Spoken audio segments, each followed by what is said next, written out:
দর্শক, স্বাগত শীর্ষ সংবাদে। আপনাদের সাথে আছি আমি রায়হান উদ্দিন। শুনছিলেন শিরোনাম, এবারে বিস্তারিত। মধ্যস্থতাকারী হিসেবে পাকিস্তানের রাজধানী ইসলামাবাদ এখন বিশ্বের অন্যতম আকর্ষণের কেন্দ্রবিন্দু। এক সপ্তাহ ধরে প্রস্তুতি, নিরাপত্তা জোরদার আর কড়া নজরদারি সবই একটি শান্তি আলোচনার জন্য। কিন্তু প্রশ্ন হলো, কার সাথে কার আলোচনা? মধ্যস্থতাকারী হিসেবে পাকিস্তানের রাজধানী ইসলামাবাদ এখন বিশ্বের অন্যতম আকর্ষণের কেন্দ্রবিন্দু।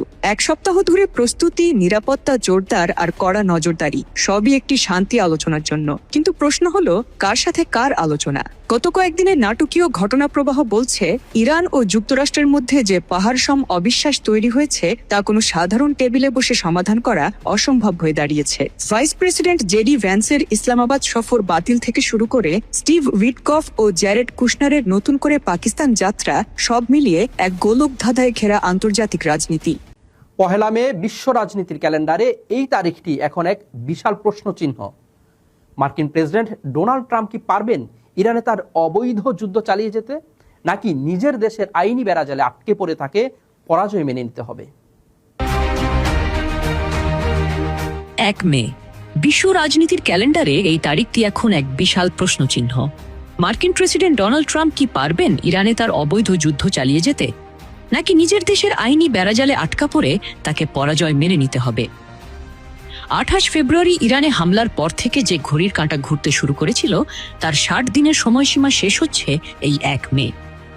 আমেরিকার সংবিধান এবং ওয়ার পাওয়ার্স অ্যাক্ট বলছে, এই তারিখের পর কংগ্রেসের অনুমোদন ছাড়া ট্রাম্পের প্রতিটি সামরিক পদক্ষেপ হবে অবৈধ। আজ আমরা বিশ্লেষণ করব, ট্রাম্প কি আইনের তোয়াক্কা করবেন, নাকি একজন জুয়ারির মতো বিশ্বকে আরো বড় যুদ্ধের দিকে ঠেলে দেবেন। 1973 সালে ভিয়েতনাম যুদ্ধের প্রেক্ষাপটে যুক্তরাষ্ট্রে একটি বিশেষ আইন পাশ হয়েছিল, নাম ওয়ার পাওয়ার্স রেজলিউশন। এই আইনের মূল উদ্দেশ্য ছিল প্রেসিডেন্টের একক যুদ্ধের ক্ষমতা খর্ব করা। আইন অনুযায়ী প্রেসিডেন্ট যুদ্ধের ঘোষণা দেওয়ার পর মাত্র 60 দিন পর্যন্ত বিদেশের মাটিতে সেনা বা হামলা চালিয়ে যেতে পারেন। 1 মে সেই 60 দিন পূর্ণ হচ্ছে। এখন ট্রাম্পের সামনে মাত্র দুটি পথ খোলা। হয় তাকে কংগ্রেসের 2 কক্ষ, রিপ্রেজেন্টেটিভ হাউস এবং সেনেট থেকে নতুন করে যুদ্ধের অনুমোদন নিতে হবে, আর না হয় ইরানের মাটি থেকে মার্কিন বাহিনী সরিয়ে নিতে হবে। নিজেদের পাতা ফাঁদে আটকা পড়ে গেছে নিজেরাই। নিজের কবর ইসরায়েল যত্ন করে খুঁড়ছে নিজ হাতেই। এমনকি নিজেদের অতি আগ্রাসী আচরণের কারণেই ইসরায়েল এখন ধ্বংসের মুখে। নিজেদের পাতা ফাঁদে আটকা পড়ে গেছে নিজেরাই। নিজের কবর ইসরায়েল যত্ন করে খুঁড়ছে নিজ হাতেই। এমনকি নিজেদের অতি আগ্রাসী আচরণের কারণেই ইসরায়েল এখন ধ্বংসের মুখে।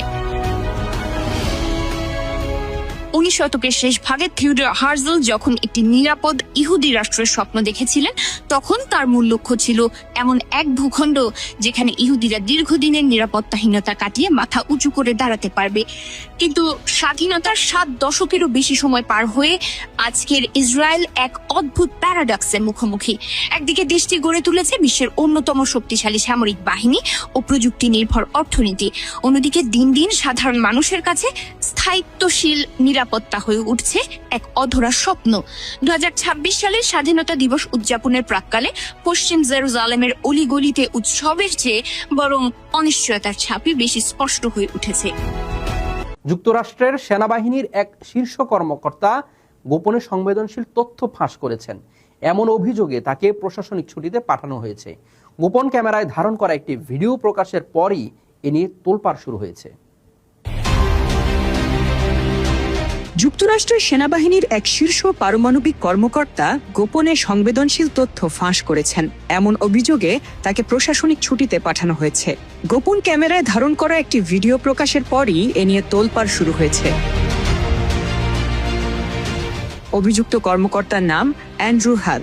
তিনি সেনাবাহিনীর পারমাণবিক ও রাসায়নিক নিরাপত্তা শাখার দায়িত্বে ছিলেন বলে জানা গেছে। ভিডিওতে দেখা যায় একটি রেস্টুরেন্টে বসে এক আন্ডারকভার সাংবাদিকের সঙ্গে কথা বলার সময় তিনি যুক্তরাষ্ট্রের সামরিক কার্যক্রম ও সংবেদনশীল বিষয় নিয়ে খোলামেলা মন্তব্য করছেন। ভিডিওটি প্রকাশ করেন রক্ষণশীল কর্মী জেমস ওকিফ, যিনি ওকিফ মিডিয়া গ্রুপ পরিচালনা করেন। তার দাবি, ওই ভিডিওতে হাক যুক্তরাষ্ট্রের পারমাণবিক অস্ত্র, রাসায়নিক এজেন্ট এবং সামরিক পরিকল্পনা নিয়ে গুরুত্বপূর্ণ তথ্য ফাঁস করেছেন। গাজীপুরের চিরচেনা সেই যানজট আর হকারদের দখলদারিত্ব কাটিয়ে এক নতুন রূপ পেয়েছে ঢাকা ময়মনসিংহ মহাসড়কের অন্যতম ব্যস্ততম মোড় গাজীপুর চৌরাস্তা। সরকারের মেগা প্রকল্পের উন্নয়ন কাজ শেষ হওয়ায় এবং প্রশাসনের কঠোর হস্তক্ষেপে দীর্ঘ ভোগান্তির অবসান ঘটিয়ে এখন স্বস্তিতে যাতায়াত করছে মানুষ।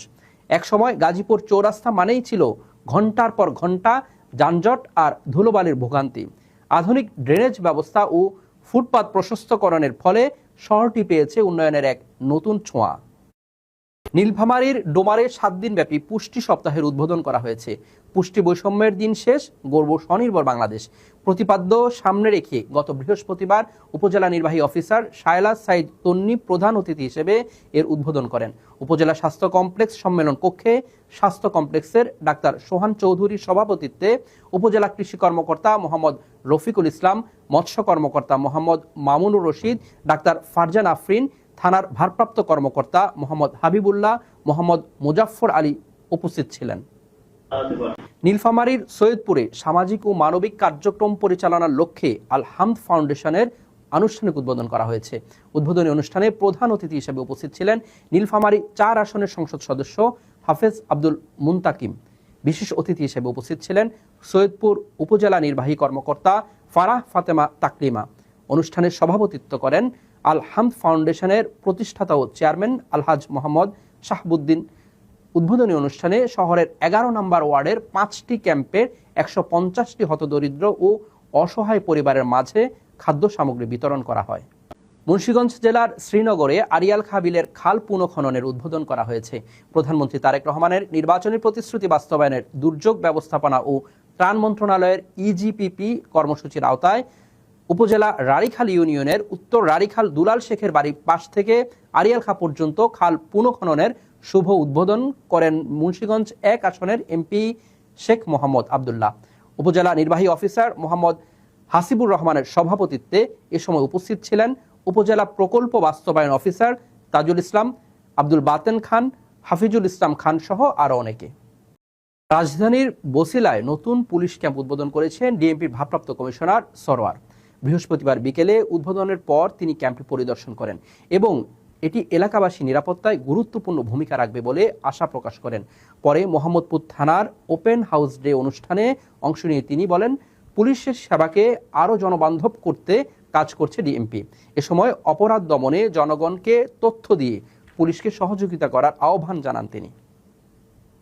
সংবাদ শেষ করব, যাওয়ার আগে শিরোনামগুলো জানিয়ে দিব আরও একবার।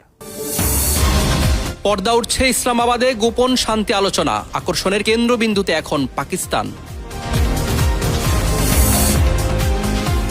আইনি ব্যারিকেডে হোয়াইট হাউস, 1 মে শেষ হচ্ছে ট্রাম্পের একক যুদ্ধের সময়সীমা।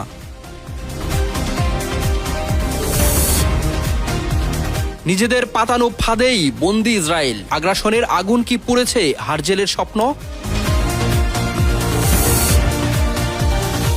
এবং পারমাণবিক গোপনীয়তা ফাঁস, মার্কিন শীর্ষ কর্মকর্তা এন্ড্রু হাককে নিয়ে বিশ্বজুড়ে তোলপাড়।